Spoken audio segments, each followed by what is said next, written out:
cover typography.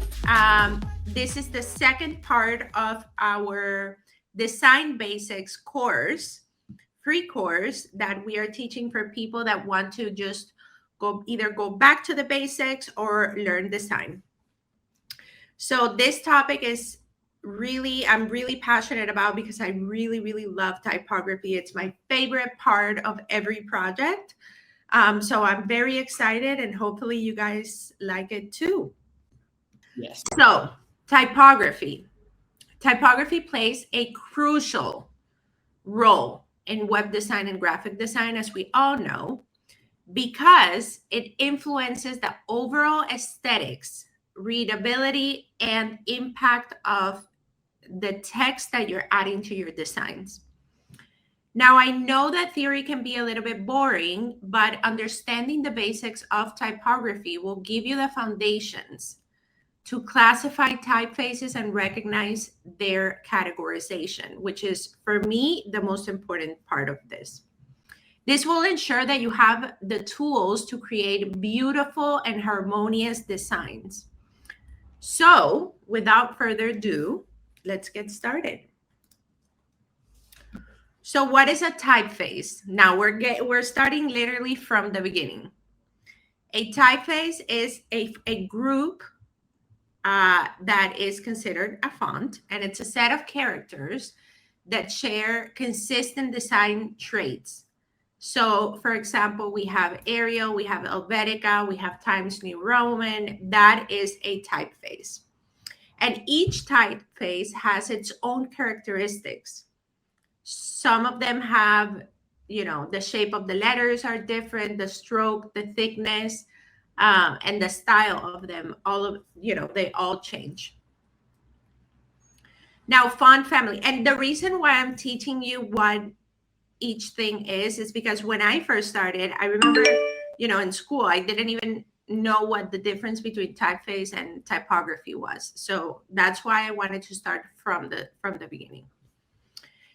Now, a font family is a group of typefaces that share similar design traits but come in different styles. So, for example, we have Arial, where Arial comes in regular, in bold, in italics.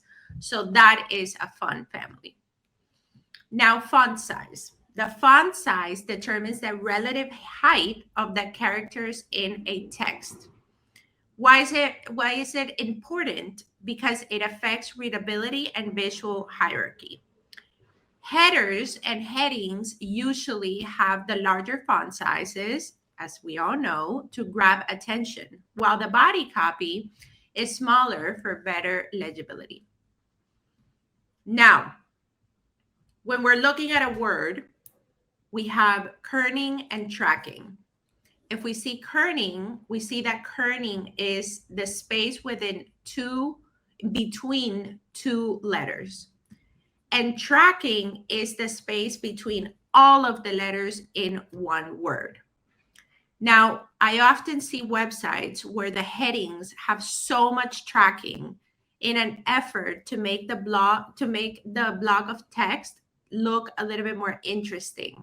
But instead of making it better, it does a disservice because you have to be really careful where you do this.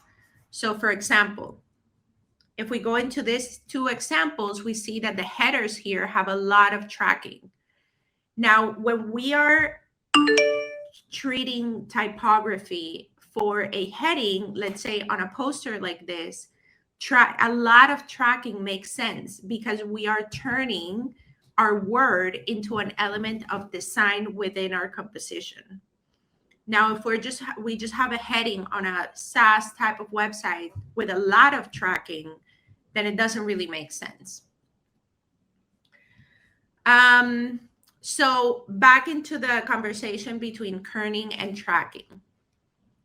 While other designs, like the posters that I just showed you, have a lot of space in between the letters, some other ones need more condensed spacing. Formats like magazines and newspapers are a great example. You have to be very mindful of space, but most importantly, you must give the reader comfortable space with words and letters to avoid fatigue. So, we can see here the two examples, nice kerning, nice tracking, versus something super tight that obviously this is just for an example, but just to make it dramatic.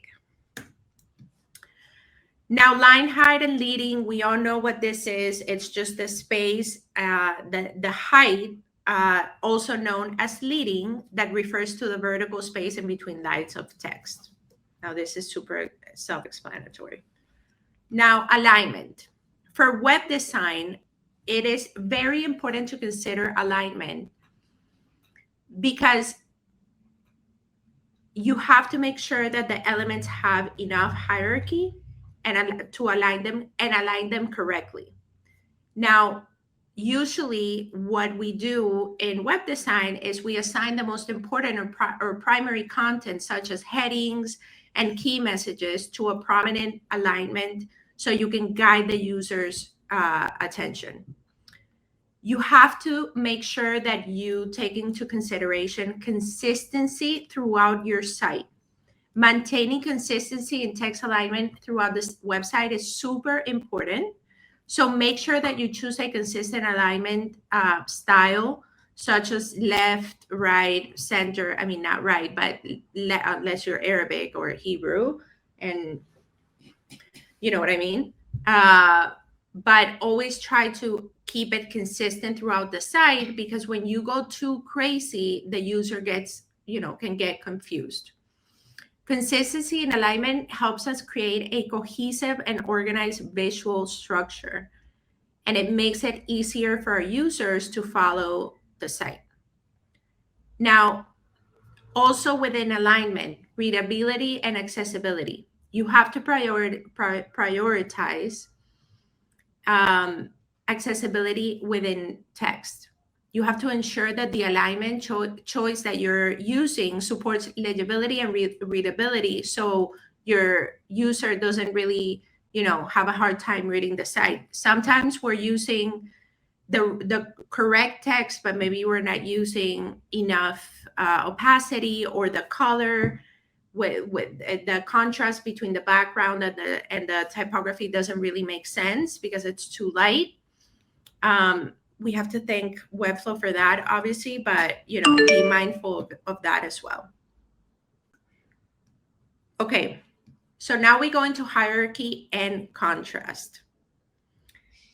In hierarchy and contrast, in typography, it helps us establish a visual hierarchy by varying font sizes, weights.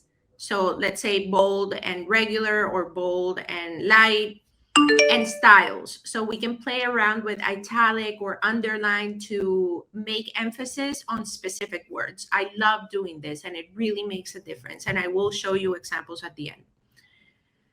Now, when we talk about hierarchy, we have to think about some principles. The importance of emphasis. Now, text hierarchy helps us convey the relative information of different pieces of content. Now, the first thing that I would consider is information architecture. What are the goals that your website is trying to convey? And then assign higher visual weights, such as, let's say, a larger font, a bolder style, a darker font, to elements like headings, titles, and key messages. What this does is that it creates a visual emphasis and guides the user's attention to the most important part of your section or your whole site. Now, I know we all know this, but I feel like it's important to reinforce this, because we are in a time where modern design is very common, and the same weights of fonts are used throughout the whole site. So making sure that you're making use of hierarchy is really important. Something that I want to talk about that I see a lot of people in the flow party actually do when they're asking for feedback, I actually see this a lot, and it's consistency and contrast. You have to maintain consistency in the use of text hierarchy throughout your website. If you are, like, think about it, when you start creating a build on Webflow, you ideally would create your style guide. Your style guide helps you define your H1s, your H2s, up until your H6. Now, I see a lot of people on Figma designing, and if I start clicking on the different headings, I see a lot of sizes, and that shouldn't happen. If you're in your hero section with your H1 should be one size throughout all of your design, unless you're changing the design of the hero on the about page or the blog or whatever. But they should be universal sizes. Same for H2s. They all should be the same size. Same for body copy, same size. Link texts, they all should have the same exact size.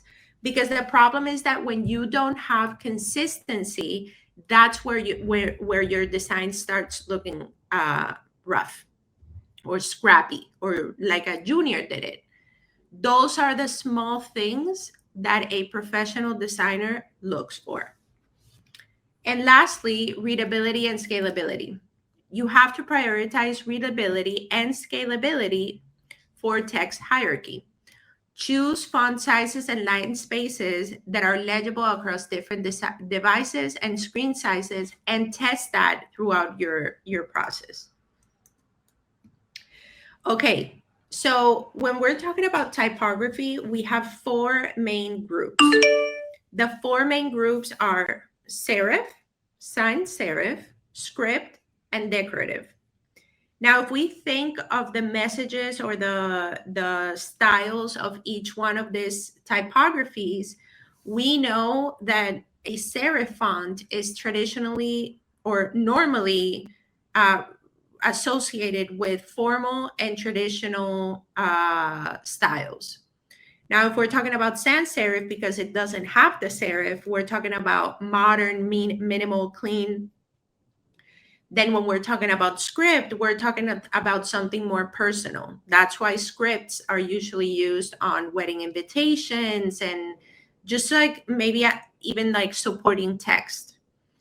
And finally, decorative is eccentric and eye-catching. So this type of fonts are usually used on posters or websites for brands that are really eccentric and out there. Now, the serif typefaces have small decorative strokes, as we know, known as serifs, at the end of every character. And they are characterized by a more traditional and formal appearance. Sorry, guys, my English is not Englishing today. Then we go into the sans serif. As I said, they don't have serif, and they are a more clean and modern look. They have a straight, clean-cut design or strokes without any decorative element, which makes it absolutely perfect for designs that are just modern and want to just look a little bit more minimal and contemporary. Then we go into the script. It mimics cursive or handwritten letter forms, and it features a flowy and connected characters. They're often conveyed with like elegance and informality and just like a personal touch. This type of font is perfect for headings, for logos, for invitations, as I said. And then we go to my favorite one, decorative. Decorative or display typefaces are highly stylized, and they're intended for use in eye-catching headings, logos, or creative projects. This is just, such a cool type of way to make your designs pop, but not overdoing it. Now, how do we choose a typeface? Choosing a typeface considers both. You have to consider, sorry, I had a little brain fart there. You have to consider historical context and the specific design characteristics of the fonts that you're working with. So before I continue, I want to know if anybody has any questions, because we're going to go into the more like technical part. So, as I said, to choose a typeface, you have to consider two things: historical, or the history of the typeface, or the family that's in, or the specific this design requirements of the project and the design characteristics of the font. So, to understand the font history, you have to familiarize yourself with the development of typography through the years. So I'm going to take you guys down, not memory lane because we weren't there, but through a little bit of history to understand where typography came from and where we are now. Now, for the history nerds like me, I love this. And for whoever doesn't like it, I'm sorry. Okay, so we start at early printing and Gutenberg. So the history of typeface begins with Johannes, I don't know if that's how you pronounce it, Gutenberg's invention of the printing press in the 15th century. Now, Gutenberg developed a system of movable type, allowing individual letter forms to be arranged and printed. The first printed books used black letter typefaces, also known as textura, which were based on Gothic script handwriting. Then we go into the Roman typefaces, or Roman serif typefaces, which was in the 15th and 16th century. The Renaissance actually brought a strong interest in classical arts and humanist ideas, as we all know. And this period saw the development of Roman typefaces inspired by the letter forms found in ancient Roman inscriptions. So super interesting. Then we go into the humanist typefaces of the Renaissance. That's where they started introducing, letters with a little bit more design in it, ligatures and things like that. So it started evolving a little bit more. And then we reached the Industrial Revolution and modern typefaces, which was in the 18th and 19th century. This period specifically saw such an important advancement in typography and design. And some of the fonts that we still use right now are Bodoni and Dido. I don't know how to say it in English, but I call it Didot. And it's actually two of my favorite fonts. And then we go into the 19th and 20th century, which brought even further innovation into typeface design. The Art Nouveau movement introduced ornamental and flowing typefaces, absolutely beautiful, while the Bauhaus movement embraced simplicity, geometry, and functional design. And finally, we get to today, the digital revolution and modern era. Computer-based font design software allowed us for, greater creativity and flexibility in typeface creation. And digital fonts replaced traditional metal type in the use of typefaces in digital media, such as websites, digital interfaces became much more widespread. So, the advancements on typography started picking up a lot. Today, typefaces design continues to evolve every single day. We get fonts every day, and I hope it keeps happening, with a vast array of typefaces available for so many different applications. That's why it is so important to know the history of where the typefaces you use today, because choosing typefaces shouldn't only rely on our trained eye, but also on its classification.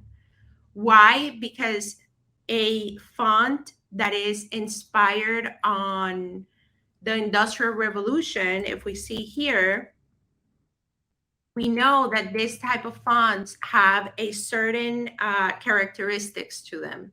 So we know that they are serif fonts. We know that the modern serif fonts have an influence on this type of font. So it can help us maybe find different alternatives that would mix up together better than if we just do it by guessing. And something that I've always kind of like seen from my clients is that when you come with proof that the fonts that you're choosing have history behind them and the relationship between them makes sense, it just makes the project so much more interesting to them and the process even more enjoyable to them. Okay. Then, after considering history, you have to determine the design intent of your project. You have to consider the purpose and the tone of your design. That will help you understand what type of fonts you use. Yeah, sometimes we find, sometimes I find sans serif fonts that are beautiful, but, my client is a very sophisticated interior design firm. So even though it could work, maybe a serif font would be better for them, maybe combined with a script. So understand first the intent of your project before you go into just deciding that you're just going to use PP New Montreal and and Helvetica. Okay, so let's say that we have a traditional and elegant design. Using a serif typeface can create a visual connection to classic literature, as we can see here. Like formal documents and established institutions, they all use serif fonts. While the sans serif, it's still used, but only for body copy. And that will give it a nice balance between the serif and the sans serif by making it a little bit more modern with the sans serif, but having that connection with the intent of the project with the serif font. And then let's say that we have a bold and modern design. When choosing a sans serif typeface for a bold and modern web design project, I think it's important to consider factors like your target audience, the overall design context, and the desired brand personality. Ask yourself, does my typeface check this boxes? Clarity and simplicity, modern aesthetic, visual impact, versatility, readability at different sizes. So before you choose a typeface, make sure that you do a little check of all those boxes. Then we go into pairing and contrast. So this is what I was talking about earlier. If you're using multiple typefaces, consider their compatibility together and contrast together. That can help you create a little bit more interest in your headings, in your text blocks, whatever, and hierarchy. So let's look at two examples. If you see here, I used two fonts. So we have the serif font, and then we have the sans serif font. For those who know me, you know that I love doing this combination. I think it looks really harmonious and it makes sense. And then I added a big, bold block of text on the bottom with low opacity. So as you can see here, we're seeing a lot of hierarchy. Maybe I could have even reduced the opacity on this text right here. But I think it works because pairing typefaces with different visual weights or styles can establish a clear hierarchy within your design. Then we go into compatibility. Now, this is super important, and I've shown you guys this example, or not this specific example, but this combination before. I think if I'm not wrong, this is PP New Montreal, and then this is ITC Garamond. And the reason why these fonts work together is because they are compatible with each other. You have to consider when you're mixing two types of fonts within the same paragraph, you have to consider their overall style, both of their characteristics, and their visual mood. Now, these moods are very different, but together they convey a message. So this type of combination is great for a brand that it's young, that's fresh, maybe a beauty brand, maybe a SaaS company that their demographic are women. So it's a great combination. But the main idea that I want to leave behind is to make sure that they have similar qualities, such as your X heights, proportions, and stroke weights. Super important, because those attributes are going to create a sense of cohesion in your design and harmony between the typefaces. It's not going to look all over the place. And finally, test and refine. Before you finish, deciding on a typeface, make sure to see it across different devices. Some typefaces are really, really thin, or maybe you chose one that has a regular weight, but you're using it on a lightweight. And maybe on mobile, it gets lost a little bit. You have to see the colors that you're using as well. So make sure that you test that, and then as well your spacing, your kerning, and your line heights to make sure the overall appearance looks good. And that is all. Short and sweet. Great.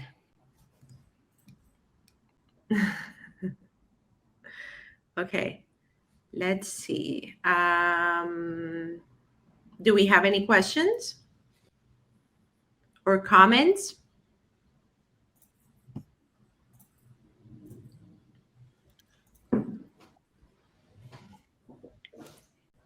Want to say something? Go Can you hear ahead. me? Yes. Yeah. Well, this is the greatest presentation of typography I have ever seen. in my Really? life. Yeah. Even in school was a complete crash. Yay! And, Thank you. and just my small daughter, my youngest daughter, is just about to start the design school. So share this with her. I'm gonna. Excuse me. You should share the presentation with her. Oh, I'm gonna I'm gonna be sure that she looks all the series.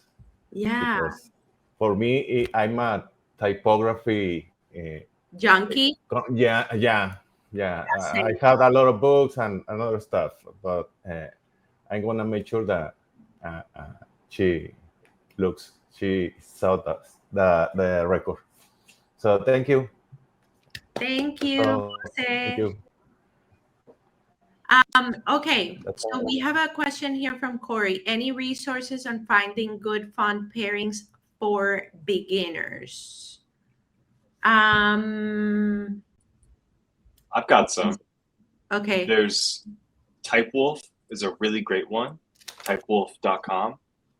There's also not necessarily giving you font pairings so directly and saying like, hey, these two things work together.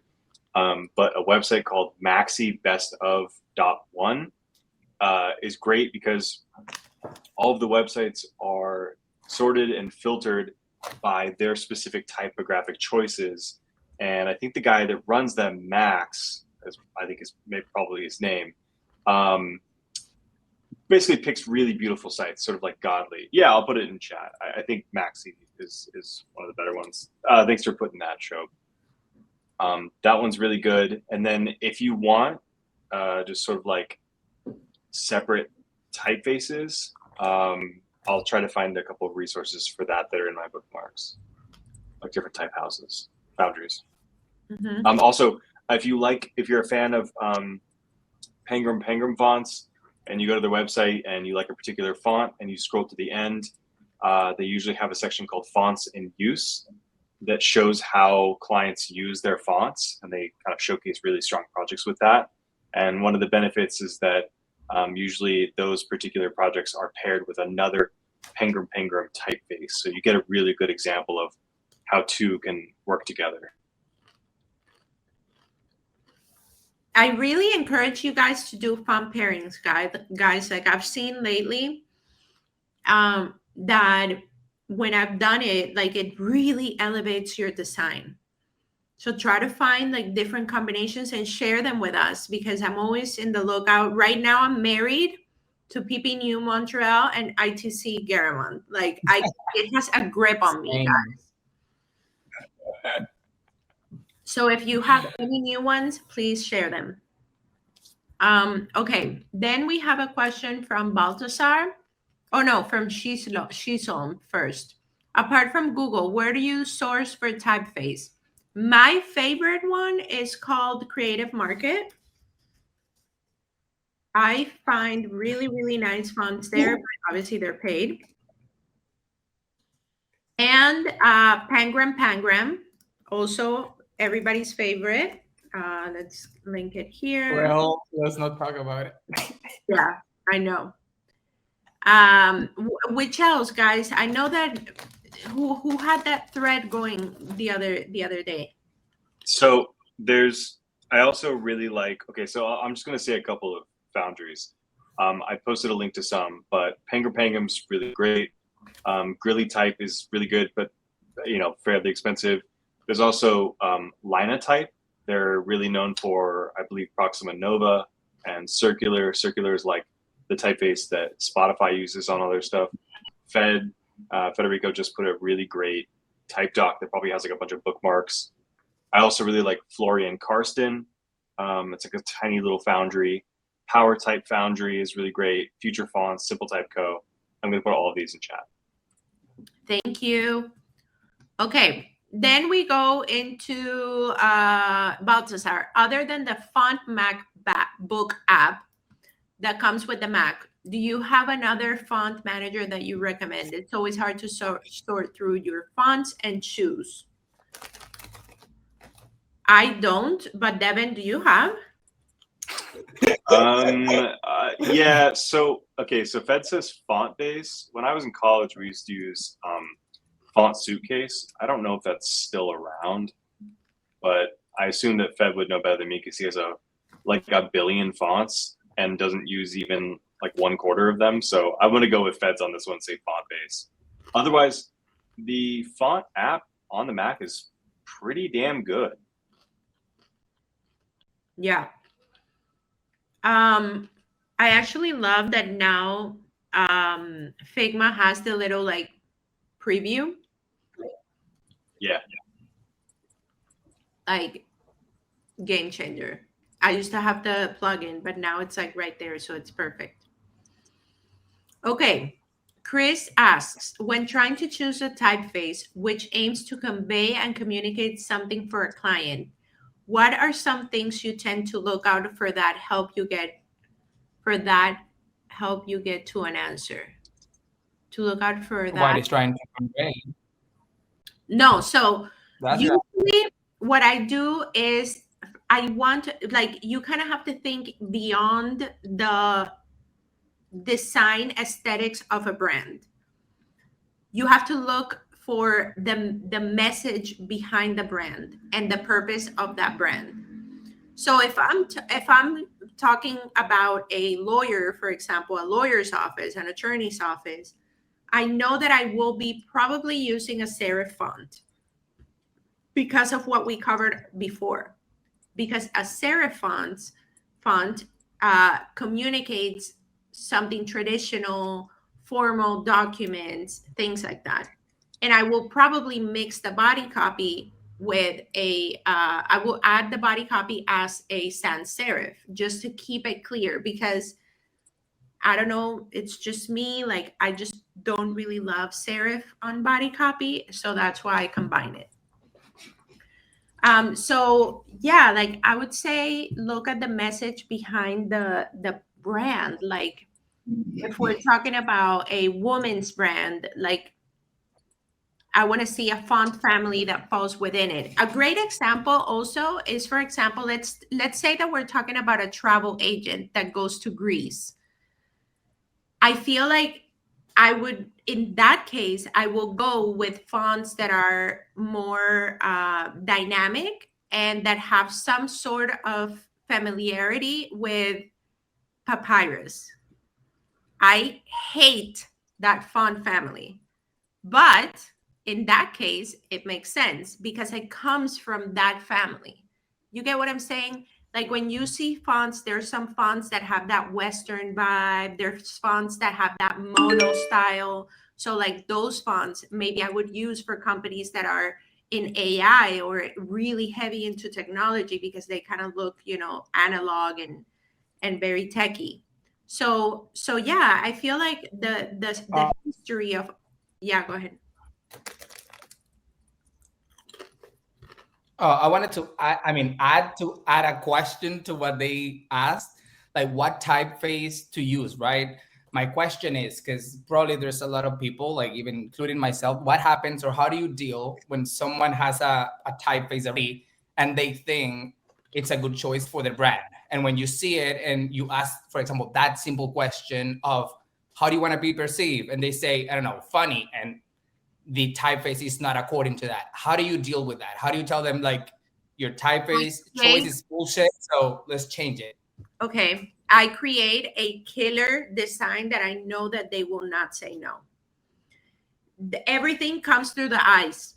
So if I want to make sure that the client says yes without question, I have to show him what I envision for his or her brand. If I tell him, they're gonna be like, no, but the thing is that we have print material already. We can't change our font. I had a client like that one time. They had banners in their schools. They had printed thousands and thousands of books. They had hired us for branding. Branding actually. It was a full branding project. And they didn't want a logo. And the logo was a complete disaster, guys. And I was like, I don't care. I'm going to do the logo. And I did it. And they ended up changing absolutely everything for their brand. Everything. I mean, that's so lovely. I feel you don't encounter those people very often. For example, there's people that I've worked with and they have one, the typeface, and they even say it at first hand, like, I want that typeface always. Yeah. I end up always changing it. And, it's always a battle. Like we're on a fucking battle because I'm not going to put work that looks horrible. So, and I have to say it also to them. Yeah. I mean, it happens. There's some clients, especially small businesses. I guess big businesses too. Mid-size, maybe they're easier to change. But yeah, I mean, some of them will just say, no, that's our font. The typical is, what's the name of that font that everybody uses, kind of round? Oh, New Montreal? No, it's like a print font. Is it what? Poppins. Oh my God. Oh, I hate Poppins. I hate it. God. Okay. Poppins and Railway. Oh, rough. Yeah. Okay, let's keep going with the questions. I actually can we go back to a question really quick, Melissa? I want to add on something that you mentioned. It's something that I've heard a lot too, which is somebody asking, how do I actually pick a typeface to work for what I want? Like, there's so many out there. How do I pick the one that's for me? And I think the first thing they go to is, well, do you want to spend money or not? Because all typefaces are either going to be free, open source, or they're going to have a license. And if you don't buy a license for a typeface and you launch your website, you have zero grounds for a defense and you will get sued to the ground so hard. And there's basically nothing you can do about it, especially if you've agreed to download and try a license and you've accepted their end user license agreement. There's really nothing you can do about that. But I think that once you've sort of decided whether you want to spend money or not, then the next step is obviously finding a typeface that suits you. And like Melissa mentioned earlier in the presentation, they're categorized by sans serif, serif, display, script, and monospace. And the thing is, obviously you have to choose one that matches your mood, but more specifically, breaking down elements of the typography that suit that particular mood. So I think that the serif is obviously best for reading long forms of text. That's its original intention anyways, back in the day when they were literally printing on paper with lead typesetting. But some of the other aspects you have to look at are like, is the font a grotesque font or not, which is where they have rather irregular shapes in the typeface, which it might not sound like it, but like New Montreal, for example, and Inter are both considered neo-grotesque typefaces. So those are technically irregular, even though they look clean. And those irregular typefaces tend to have a more casual appeal to them. So people will gravitate towards those if they want something a little less serious. And then it also depends on whether you want something to be fun or serious or expensive or cheap. And you can vary weights with that too. So like maybe a more expensive brand might have a thinner font because it's more elegant, it's more feminine. Whereas a cheaper brand might feel a bit more like brutish and will have thicker weights and will be tighter together. Or what? Or playful. Yeah, or if they're playful, what are some aspects of a playful sort of fun typeface you would find? I mean, really, you have to turn towards adjectives that describe fun and playful. Like when you look at them, is the font rounded? Does it have like bubbles? Does it have like interesting alternate characters? And you start picking apart tiny parts of the font rather than looking at the whole of the font.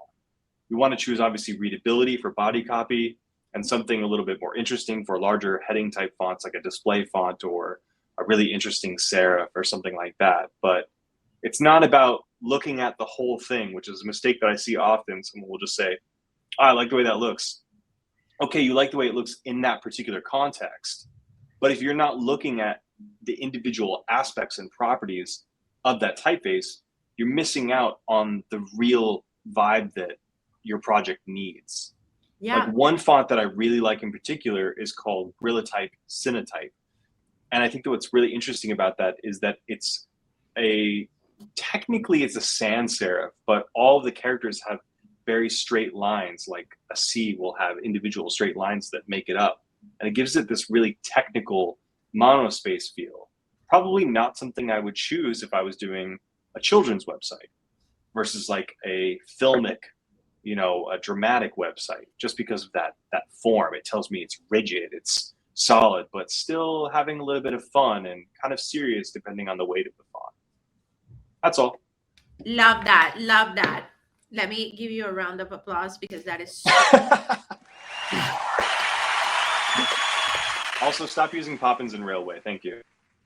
also, that is really what makes the difference between a designer that charges a lot of money and a designer that just does it for the money.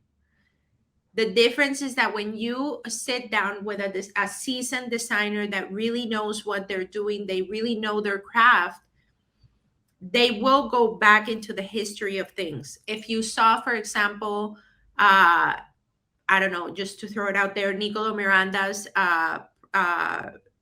course, he goes granularly into each single thing, not only into the concept behind the project, but also the typography he uses. And if you see his projects, he uses really interesting typography. He has set trends of typography uses throughout his projects. So really be mindful about choosing typography on your next project. Do that, like practice that. And I think a really good, so you said practice that. I have a really great challenge for you, for anybody that's watching right now and maybe has a weak spot for picking typography. I want you to grab like 5 to 6 completely different typefaces, and I want you to discern between them. So like, for example, I have a list up here of typefaces that look almost nearly identical. And they're all the same size. They all have the same tracking and letting. PP New Montreal, Object Sans, New Haas Grotesque Display, Suisse International, and Inter. They're all neo-grotesque fonts. But if you were to put them all side by side in 5 to 6 different artboards with, all complete designs, you'll immediately notice the tiny differences between them. The X height for some is smaller. The width is slightly more shallow for some of them.